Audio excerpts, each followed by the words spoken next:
একই লাইনে পাশাপাশি তিনটে দোকান, স্বামী স্ত্রী তারপর মা মেয়ের দোকান তো হলো, আজ বয়স্ক দুই ভাইয়ের দোকানে তোমাদের নিয়ে যাবো চলো। হ্যাঁ, এই কেষ্ট কাকা আর গণেশ কাকাই হলো ছোট্ট এই বেনামি দোকানটির কর্ণধার, আর এদের দুজনেরই বয়স মোটামুটি 60 পার। আমাদের হাওড়া বেলুর শ্রমজীবী হসপিটাল লাগোয়া পরপর এই তিনটে দোকানই রয়েছে, তার মধ্যে ওই প্রথমটি আর শেষটি কভার করা হয়েছে, তাই মাঝখানের দোকানটিতেই আর যাওয়া হয়েছে। এটাই বা কেন বাকি থাকবে আর। আচ্ছা, এই পাশাপাশি তিনটে তোমাদের তিনজনের মধ্যে তোমার দোকানটাই পুরনো।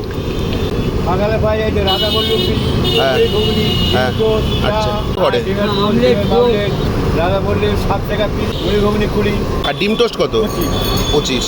আর সপ্তাহে একদিন বন্ধ করি শনিবার। মানে সকাল ওই 8টা-9টা থেকে 3টে অবধি। হ্যাঁ, এমনি কেমন মোটামুটি চলছে? আগে আমি একা ছিল, আর এই দোকানটা করে একটু ডাউন, আচ্ছা, বুঝেছো? আরে ভালোই চলছে। সে বাজারে বাজার চলে, লোক আসবে তখন তো চলবে, এখানে জানতে পারবে তিনটে দোকান, ঠিক আছে।